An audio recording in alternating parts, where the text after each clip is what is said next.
Bonjour et bienvenue sur cette première vidéo de prise en main de la simulation de Siemens, qui n'est autre que PLC Sim. Donc dans cette série de vidéos, on va partir sur un projet qui a été établi sous un automate S7200, catégorie des 1200. Et dans cette partie, pour illustrer la simulation, alors, dans mon projet automate, je suis parti sur un projet vraiment tout à fait bateau, d'un convoyeur, qui est géré par un moteur électrique, géré par une boîte à boutons avec bouton de marche et arrêt, un système de balises pour indiquer l'état du tapis, et donc des cartons qui vont être convoyés et détectés par un capteur pour compter les produits, pour aller faire de la détection, faire du comptage, lancer des temporisations, donc ça on verra ça dans la suite du projet. Et le tout peut être aussi géré par un IHM, donc automate, automate plus IHM géré dans le même projet de TIA Portal. Donc ça, on va le voir actuellement là dans mon projet. Mon projet, c'est formation simulation. J'ai mon dossier PLC, mon automate, et j'ai mon dossier HMI, qu'on verra dans quelques vidéos. Là, sur mon projet PLC, j'ai rien de sorcier, hein, donc dans mes blocs de programme, hein, j'ai 4 blocs. Un bloc sur la gestion du moteur, un bloc sur la gestion des compteurs, un bloc sur les signalisations, et un bloc sur les tempos, et juste un petit bloc de données hein, qu'on verra plus en détail dans la suite de cette partie de simulation. En termes de variables API que j'ai déclarées, donc voilà, j'ai déclaré des entrées digitales, des sorties digitales, des bits internes, des bits système, et voilà, quelques bits pour fonction de relais, de transmission d'informations, et des mots, des doubles mots. Donc ça, on verra ça dans leur utilisation en simulation. Donc pour bien comprendre cet outil simulation, nous on va partir là sur le logiciel S7PLC Sim V18. Donc j'utilise là actuellement la version 18 de TIA Portal. Donc pour ouvrir cette simulation, soit je fais double-clic sur l'icône PLC Sim, ou alors, à partir du moment que je suis sur le projet de TIA, je sélectionne donc le dossier PLC, et je vais appuyer ici sur le petit bouton démarrer la simulation. En faisant ça, on attend un petit peu que la page se charge. Et là, hop, mon projet PLC Sim, là, c'est ouvert. Et là, il m'indique que j'ai un espace de travail hein, qui a été créé, donc un espace de travail formation-simulation. Alors, cet espace formation-simulation s'appelle comme ça parce que mon projet TIA Portal s'appelle aussi formation-simulation. Mais attention, hein, ce dossier-là et ce dossier-là n'ont strictement rien à voir. Hein, c'est deux dossiers totalement différents. Là, je suis sur le dossier qui est rangé dans le dossier PLC Sim de la simulation. Alors, soit je garde celui-là qui a été créé par défaut en ouvrant PLC Sim, soit je peux aussi créer un espace de travail. Hein. Donc, on va pas trop se casser la tête. Hein. Nous, on a ouvert la simulation en cliquant à partir du projet de TIA.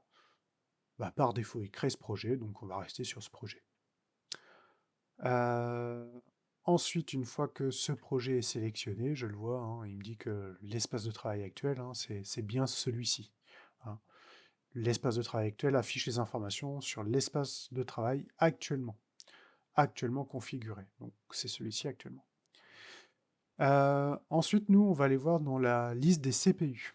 Donc, quelle est la CPU que la simulation m'ouvre? Ce qui est pas trop couillon, c'est que comme mon projet simulation est en lien avec mon projet TIA Portal, je suis ici sur une CPU 1214C, DCDC, par défaut, il me crée un automate, donc une CPU virtuelle, qu'il appelle une instance, euh, sous le modèle S7200.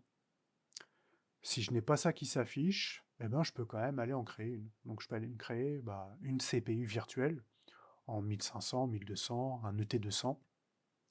Donc il suffit d'appuyer sur le petit bouton plus, et puis il me l'affiche. Voilà, donc là j'ai appuyé dessus, il m'affiche l'instance numéro 2. Là, ça va créer un petit défaut parce que du coup, là, j'ai deux automates virtuels qui sont affichés. L'instance 1, l'instance 2. Moi, c'est l'instance 1 qui va m'intéresser, donc celle-ci, je vais devoir la supprimer. Je ne peux pas la supprimer comme ça en faisant clic droit, clic gauche. Par contre, quand je la sélectionne, sur la droite, là, dans l'onglet Propriétés, j'ai l'instance 2 sur laquelle je peux modifier son nom et je peux surtout la supprimer. Voilà. Je sélectionne l'instance 1 et dans ses propriétés, pareil, hein, je peux lui modifier son nom. Hein, je peux l'appeler, je sais pas, automate virtuel du projet formation simulation. Euh, je peux aussi la supprimer, changer. Enfin voilà. Donc là, on a quelques configurations possibles. Ce que je voulais vous dire aussi, c'est dans le modèle de communication. Hein. Par défaut, je suis sur PLC Softbus. En fait, là, c'est ce qu'on va utiliser principalement, nous, en formation. On a notre projet TIA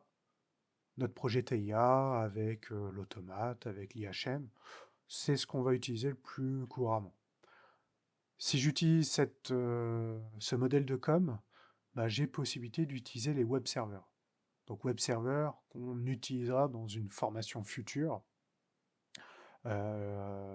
L'utilisation du web server à partir d'un automate.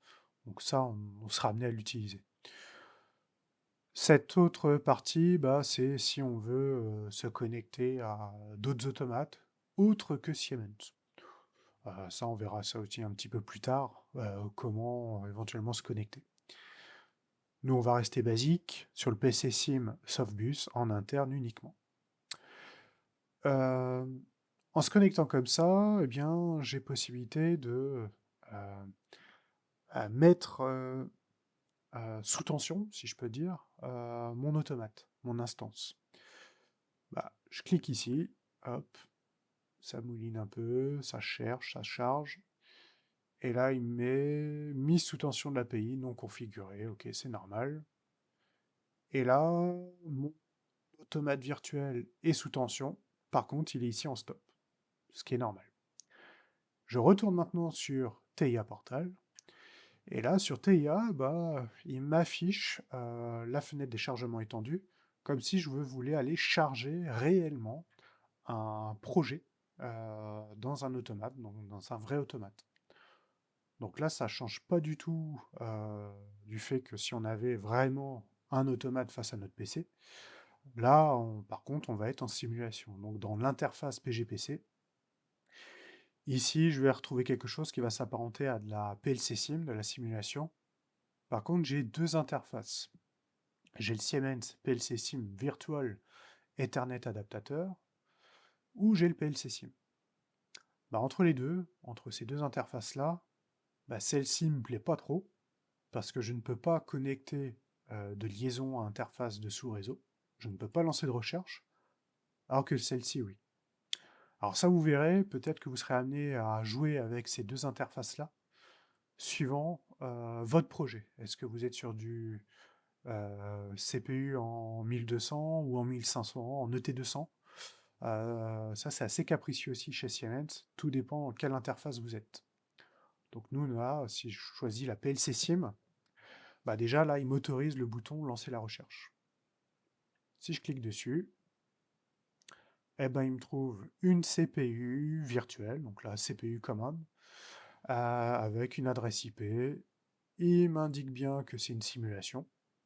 Donc là, moi, je l'ai connecté, je vais faire charger.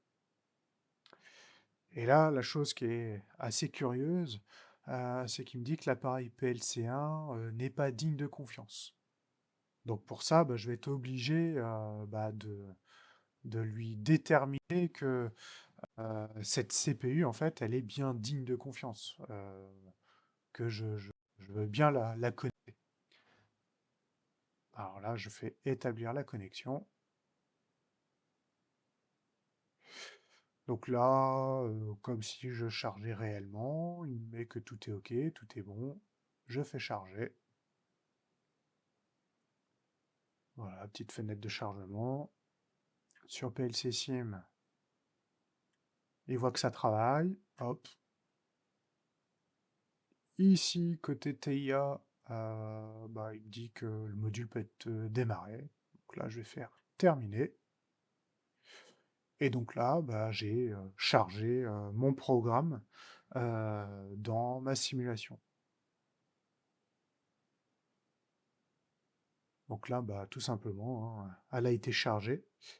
Euh, Comment savoir qu'elle a bien été chargée? Eh bien, je vais mettre en run, donc ici. Alors, je peux mettre en run directement via ma simulation, ou alors directement avec TIA Portal, je pourrais éventuellement, ici, en cliquant là, démarrer la CPU, hein, ça pourrait faire pareil.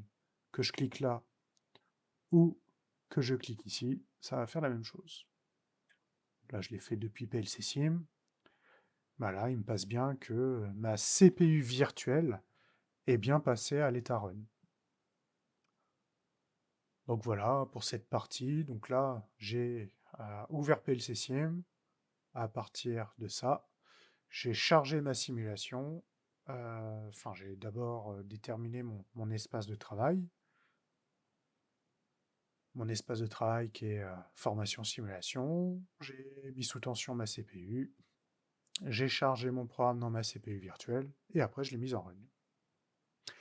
Là, si maintenant je veux de nouveau recharger ma simulation, recharger mon programme, je sais pas, j'ai fait une modif quelconque, eh ben, je sélectionne mon dossier PLC1 dans mon navigateur de projet côté TIA Portal, et là, je suis pas obligé de réappuyer sur PLC Sim, hein.